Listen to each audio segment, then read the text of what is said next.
Today we're talking about getting rich or die trying. So, when it comes to this subject, right, and the reason why I want to talk about this is that there are a lot of people that are complacent in life, a lot of people that are willing to not go the higher level just because they're comfortable in the current level that they're in. It might not be the best. It might not be like, oh, I can go on a vacation 2 times a year, but at least I get this 1 time a year vacation and I'm comfortable at my job, right? There are those people. And then there are people that are willing to risk it, are willing to get out of the situation that is the rat race. They're willing to be something different, be something that is not the norm. Those people are the ones that are going towards the dollar and being innovative and finding new ways to actually become rich and not have to worry about certain things. Now, I do want to touch on you can be happy and not be rich, because at the end of the day, money is only going to bring more problems and more distrust in the people that are in your circle. But it will help a lot with day-to-day woes of, can I afford this McChicken, even though we shouldn't be even eating McDonald's because it's slop. But can I even afford this McChicken type situation is something that people that aren't that wealthy, that aren't that well off in life, that don't have an inheritance, those are the type of things that they think about. I want those people to push themselves to the higher level, to push themselves against the norm, because just working a 9 to 5 job, yes, you might be able to afford something in 5 years. But I really don't think we have 5 years in the current dollar state. Depending on how things go with Israel and Iran, things can be drastically different for the US history. It could be a situation of Israel takes out Iran, gets the Strait of Hormuz, and now has control over 20% of the world's oil.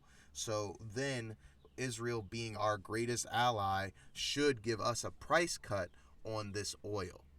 That's one scenario. Or Israel loses or is starting to lose, and they start dropping semi-nuclear ballistics on Iran just because they feel like they're backed against a corner, and whoever defies them will get them as well. That's the two situations I think could really come out of this Israel and Iran thing. But back to the subject at hand, you have to push yourself beyond your norm to get rich. And we only have one life. We only have one instance in this world. Now, yes, there are people that believe in reincarnation and people that believe in being brought back into the world as something different. Cool. But you being an owl doesn't mean that you're going to get your money up and not your funny up. Take the life that you have now to obtain the things that you want.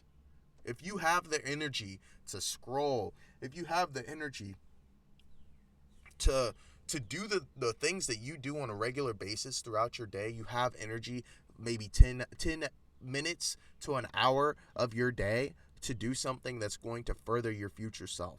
Whether it be learning, whether it be pushing yourself into buying stocks and getting into day trading, whether it be making your own business, whether it be finding a niche on YouTube and making a YouTube channel out of it and making money. There are so many different avenues to make money in today's world when it comes to electronic means that if you have time, you shouldn't be poor. But at the same time, there are folks that have and I'm definitely somebody that can attest to this because I do this. I have started a YouTube Shorts channel, and I'm making videos on a daily basis. On my break at work, I'm making the videos. When I get home, I'm making the videos. The sense of getting burned out very quickly happens, especially if you're doing something that you don't truly love or like to do, but you're only doing it for the monetary gain. That is the big issue with this. The big issue with the people that are, let's say you're working at Wendy's as a manager, right? You make a decent amount of money, but you're not making enough to where you don't have to worry about certain things in life. Now, you want to take that step to, oh, I could have another $3,000 a month if I just make these videos. Well, you do it for the first month and you don't really see any crazy numbers, and then you start to get discouraged. There's a lot of hurdles you have to jump for something like that to actually be a benefit. It's not going to benefit you 1 week, 2 weeks into it. It's not quick. It takes a very long time, around 6 months. It takes about 6 months for you to really start to see the fruit of your labor. But if you're willing to do that 6 months, then you're good. Now, I stopped at like the 2-month mark. I really do want to get back into it. It's just keeping that mindset, and something's changing in my life to where keeping that mindset will be more regular based instead of it being a forced thing. I'm taking certain things out of my life, like marijuana. Marijuana is one thing that really does affect me. I got to the point where I was smoking so much that I was like, instead of me getting sober and me being able to do these things coherently and easily, I'm going to force myself to be such a high person that a regular high doesn't make it to where I can't do things. If that makes sense. Like, for example, if I'm just chilling, right, and I'm completely sober, I will have the mindset of, okay, let's turn off our phone, let's read a book, or let's turn off our phone and, work towards this thing. Let's get on the laptop, let's make this video. When I'm sober, that is much easier to do without me having to, like, talk it into existence, right? Because sometimes, like, I'll be having to tell myself, like, turn the fucking phone off, like, get to work. Like, I will tell myself that. But when I'm high, when I am off the geengy weengee, off the good Mary, because, I mean, hey, that's my baby. You feel me? When I'm off it, the means of productivity are so much harder to do because I'm under the influence. Because my thought process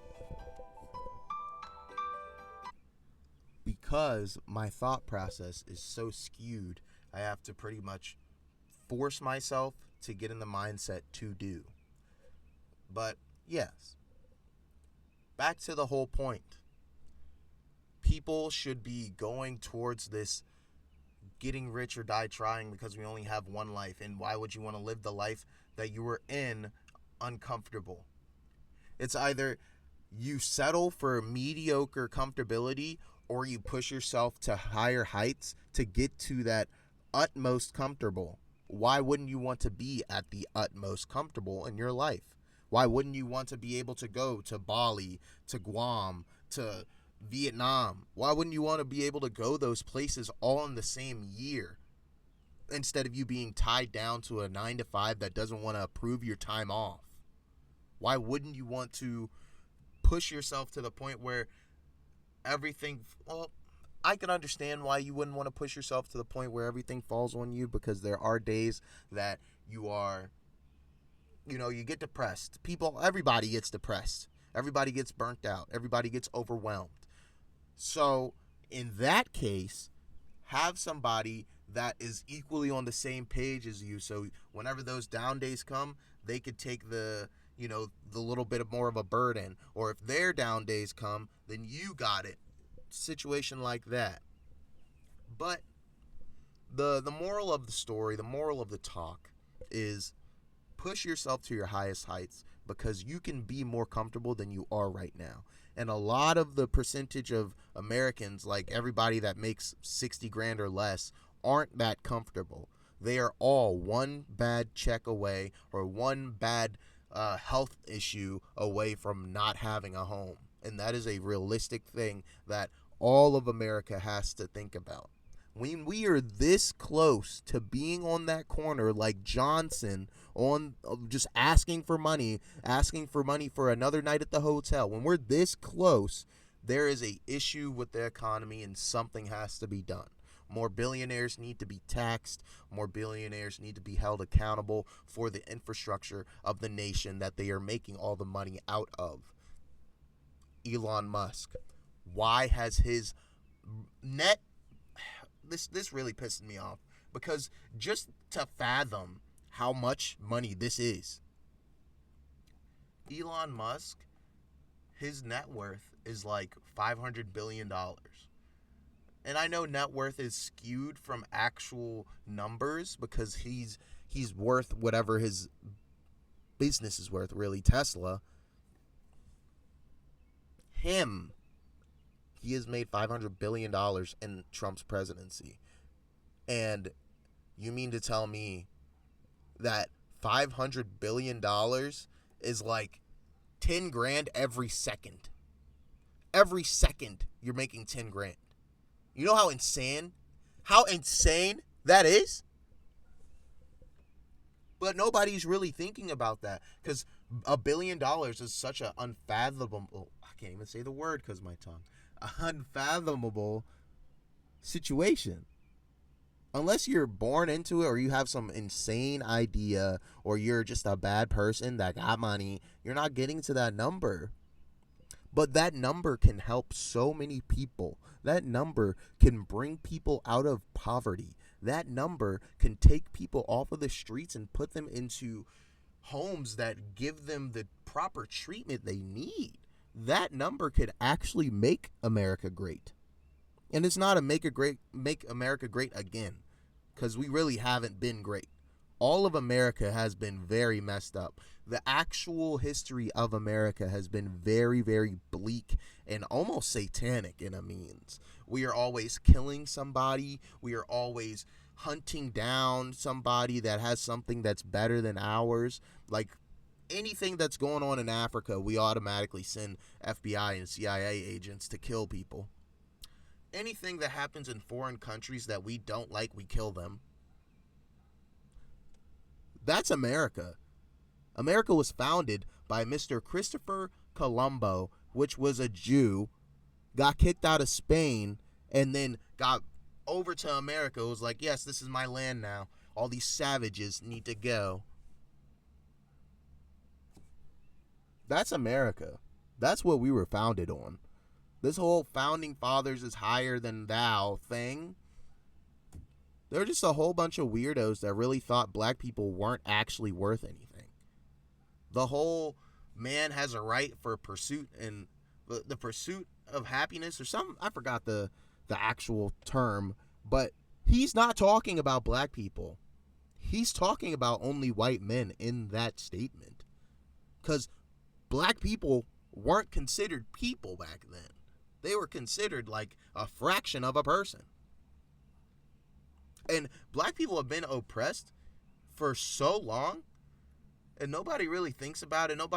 Okay, I'm not even going to say nobody thinks about it, because yes, people think about it. Yes, people bring it up. But it's something that actually needs to be taken into account. It needs to be taken into account how many places that black people had went from these white towns, these white neighborhoods, these white cities. They make their own city. They go and be segregated somewhere else other than whites. And what happens? Their place gets raided by Ku Klux. They get killed, and then a lake is built on top of it. Lake Lanier. This is actual American history. Black people have been systematically oppressed for years, and there's like no sight of breaking out of it. And even in today's age, with things that are getting passed, certain bills are getting skewed to where black voters don't get as many votes. Our representation isn't really had. Our zones that we would actually have a say in are getting taken away. This is modern day black racism. And Whenever people say, oh, they just feel like there's something owed to them. Yes. You took several generations, childhoods, and life. Not even just, oh, yeah, you're a slave, you just went on the field for a couple of years. Or, oh, yeah, you were just a indentured servant, a butler for the Conway family. No. We have had generations of people die because of production of a fucking fabric. Let that sink in. The life that I live and the life that you may live, they were not living that. The life that we feel like we're struggling in would be luxury to them because they were so oppressed. They were so just treated like pigs. They couldn't even go wash their butt without getting freaking whipped. They have gone through the worst of the worst. And white folk dare to say they feel like there's something owed to them. Not too long ago, we couldn't even go to the same school. We couldn't even get the same education as your children. Which, the education was bad either way. But we couldn't even sit in the same classroom and just learn because y'all were so geeked out by us. But, oh, there's something that's owed to them. Yes. I'm not saying y'all should be on your hands and knees praising us, because that doesn't seem morally correct to me. But what I do see is that almost all, I know there's some black families that might have been able to pass something down generations, but a lot of white people have shit passed down from previous generations. They didn't even have to do anything. They just had to spawn. They just had to press square, press X. And now they're in a multi-million-dollar family. Most black people do not have that privilege. I'm not saying cut a check for every black person, because that's just going to drive up inflation, drive up prices. But give us some type of tax cuts, some type of situation where we feel repaid, some land that you were taken, that was taken, something. Instead of just, black people don't deserve anything. They're just supposed to keep on working hard. They're just supposed to not be able to pass anything on to their children. That's what black people are here for. It's absurd to me. But I want more people to get out of this system, get out of the mindset of, oh, I can just work my 9 to 5 and get that house. Because those times are gone. Completely. For you to make what you need to make, you need to be clearing at least $100,000 a year per person. It can't just be one person per person for you to buy a house. Now, if it's the first time buyer situation, sure, you might be able to get away with, a good 60 to 70 grand per person. And that's a year. We're talking about annual income. But now the median home is almost $500,000. Unless you're in some very skewed or weird area. If you want to be anywhere where it's a neighborhood or infrastructure, it's $500K. And it could be for some shitty house that needs a lot of work, but $500K, $400K is what you're looking at. When things used to be $165, $225, you get a really big situation for $4. Now it's skyrocketed. All in 15 years. I've seen it happen in my small days of living on this earth. My 25 years of living on this earth. When I was a 10-year-old, because I was a big dreamer when I was young, I always wanted a 3-story house with 2.5 kids, and I knew how much that house cost, and I knew how much I would be getting paid to be a graphic designer. I knew how much it would cost me to live in France, because I was going to live in France for the place that I wanted to work at. I planned all this stuff out, and my dreams got crumbled by time. So you got to pivot, you got to learn, got to find another way to get around to the dream that you want. And now my dream has actually changed. I don't just want a house, a 3-story house with 2.5 kids. I want to have a village with kids, community, and amazing members of that community that love and cherish each other. That's what I want. Truly. I want something that's reminiscent of a Black Wall Street. But it doesn't have to be just black people. It could be everybody. Everybody and anybody that's on the wave that we are all equal as humans. But I hope you guys have a good one. This was a good talk. I'll see you on the next one.